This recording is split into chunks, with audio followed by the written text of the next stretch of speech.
واحد فلاح هو ومراته بيزرعوا بس في عيال كده زي الأرانب. ففي يوم نزل مصر فنادى الواحد بتاع هنطور، قال لي يا عم يا بتاع هنطور تاخدنا كده هنا مشوار قريب. فالراجل صايب عليه قال له خلاص، انت 50 قرش ومراتك 50 قرش والاولاد زي بعضه ببلاش. قال له تاخدي الاولاد وهنحصلكم. ده راجل خبطته عربية بس السواق عنده ضمير وقف بحقهم هلاو قدامه كلمة بقول له ساعات دي ولا ده انا اديته جلاكس واديته نور 60 مرة ما تهرقش. قال له يا راجل انت اداك نور واداك جلاكس ما تهرقتش ليه؟ قال له بتهرب فين؟ ده انا قاعد في الدكان. واحد احول دخل مطعم كل الاكل اللي جنبه. بلدينا دخل مطعم وقعد ياكل كل اكله جنبه وهو خارج خد ملاحه حطها في جيبه. فالراجل مسكه قال له بتعمل ايه بالملايه دي؟ قال له اصل انا الدكتور قال لي باخد ملايه بعد الاكل.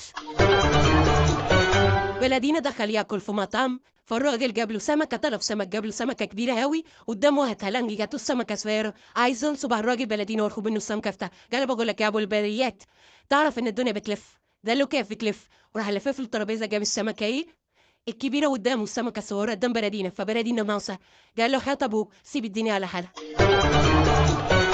وعجت لحال الزهايمر بينسى كتير. قالوا له بص وحج ترجع زي يومك ما ولدتك دماغك دي فل فل.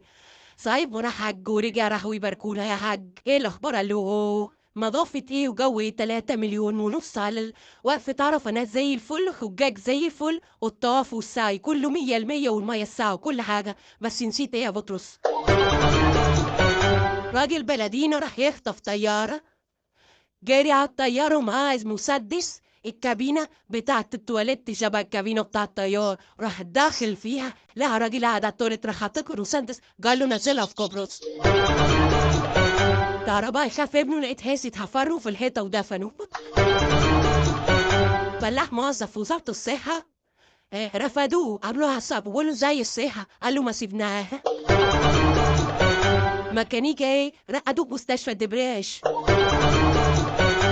واحد اصلا ماشي في حته بالمك خد شعريد وقف.